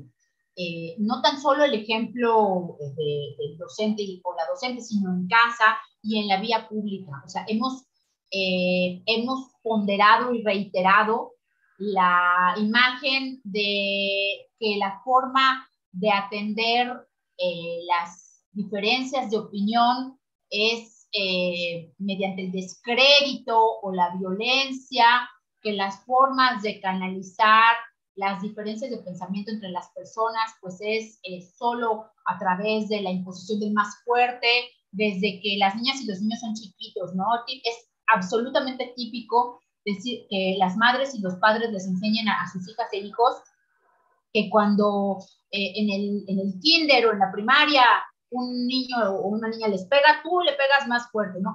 O sea, esa narrativa es una narrativa que nos tiene hoy matándonos unos a otros. Es indispensable que haya, desde luego, pues sensibilidad en el poder que tienen las palabras y las acciones como formas de enseñanza que quedarán para siempre en la mente de ellos y de ellas. Entonces, ¿cómo le dices que no actúe con esa violencia si lo que han visto en casa es eso?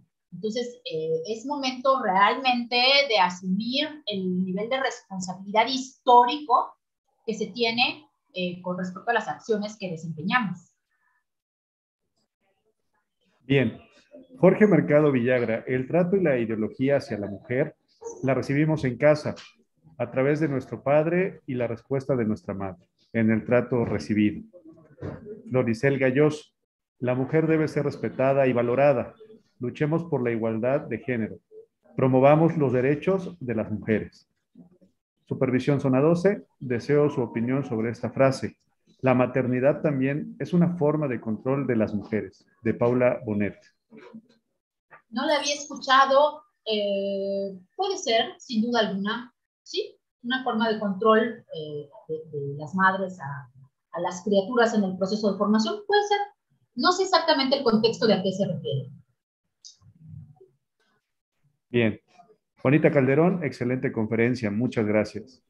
América Sánchez Aguilar, el maestro o la maestra como sujeto transformacional social, gran tarea que contribuye a la equidad y práctica de la solidaridad. Bien, pues bueno, estos son los comentarios, muchísimo de interés hacia la conferencia el día de hoy. Doctora Mónica Mendoza Madrigal, muchas gracias por esta gran participación en esta conferencia que ha sido un gran honor contar con su presencia. A continuación, cedo el micrófono a la ciudadana Elsa Alonso Contreras, jefa del Departamento de Apoyo Técnico Pedagógico, quien nos compartirá algunas palabras. Adelante.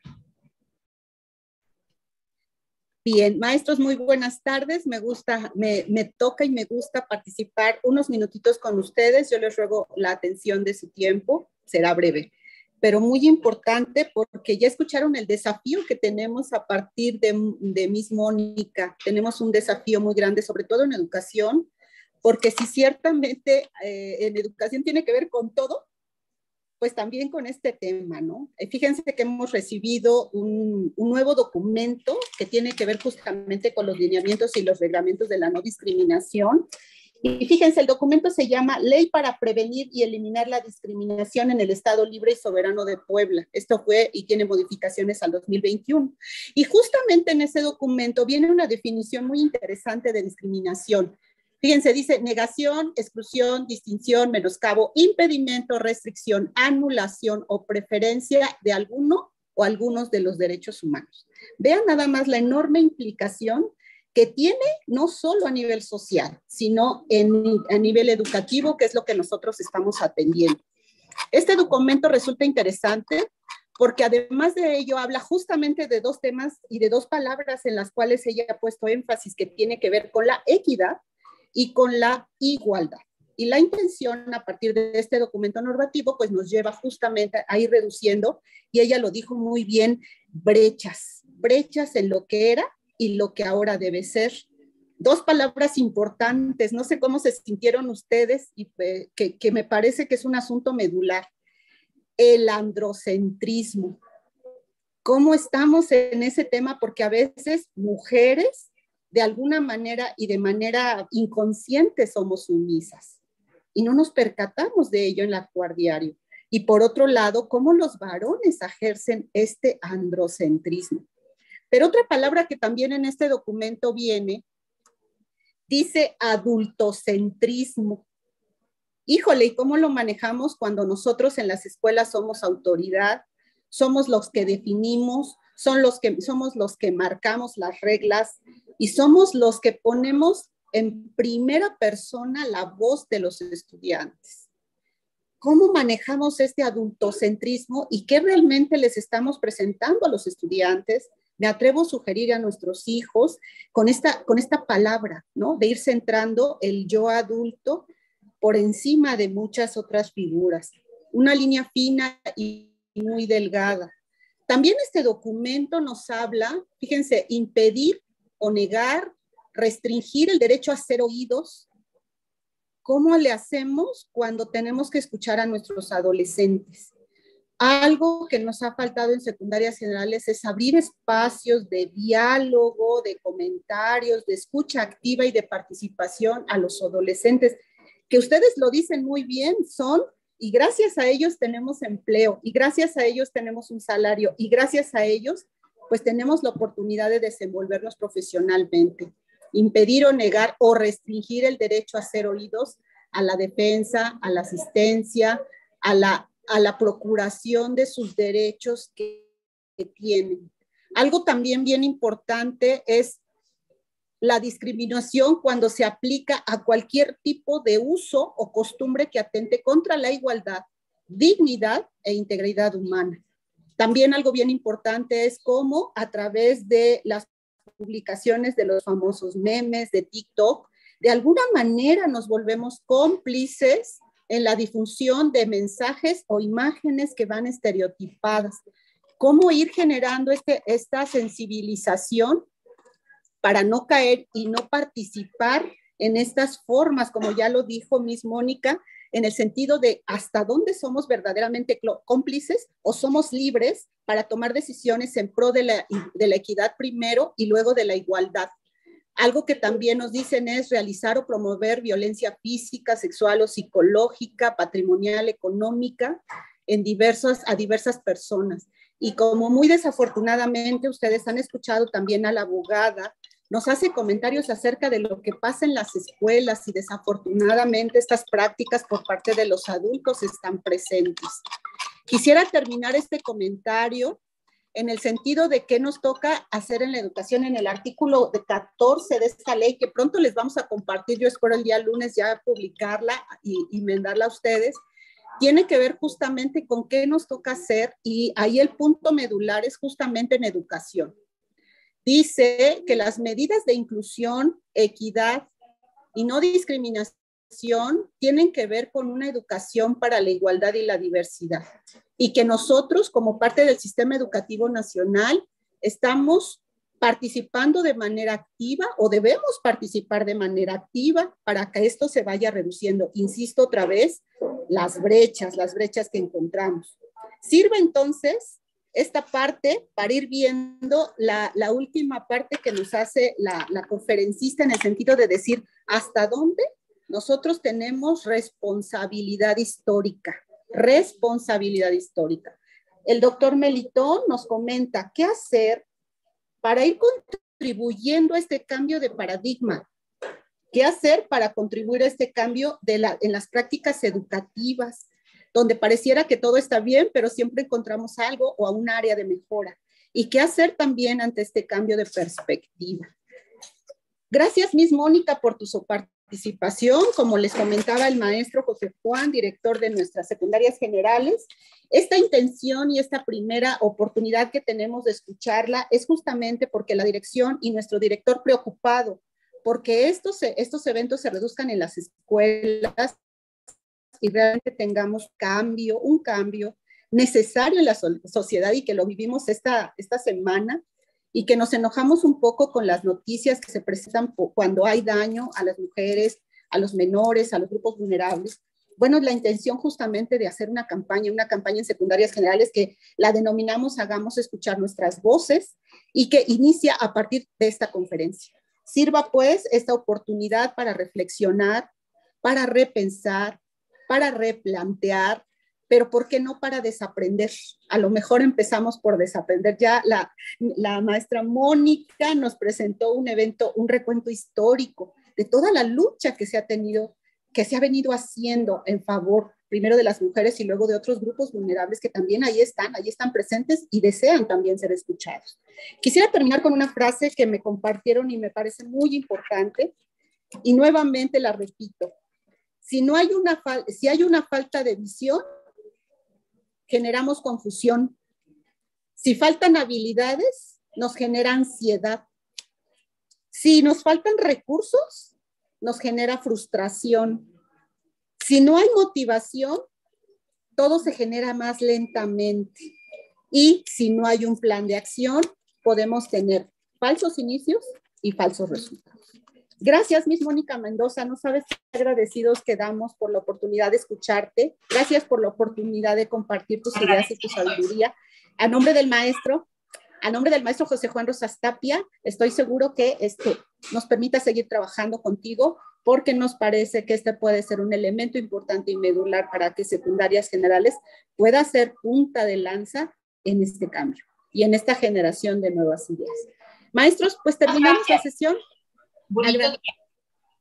Un abrazo a la distancia, que sigan bien, y saben que para terminar dejamos un video. No se vayan, 2 minutitos de este video y con eso cerramos la sesión. Que tengan muy buena tarde, excelente fin de semana. Un abrazo a la distancia reconociendo sus esfuerzos. Muy buena tarde.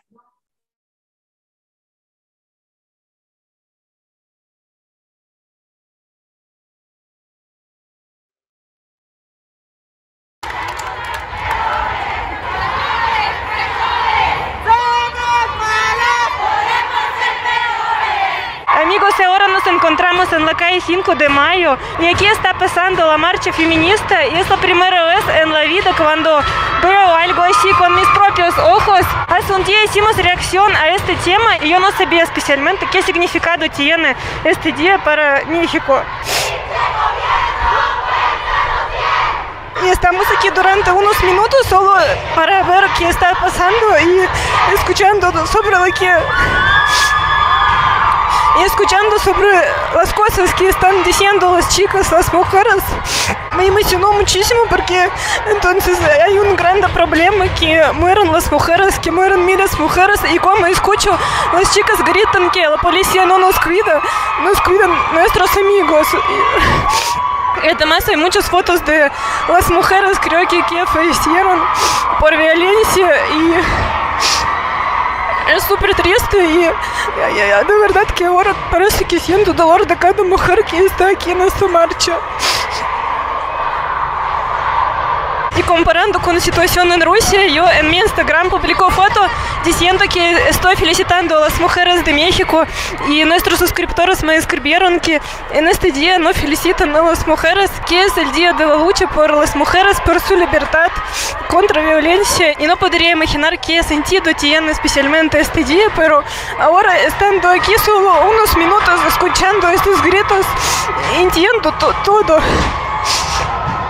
Y claro que es otra parte de México que no hemos visto antes, pero yo creo que también es el parte muy importante.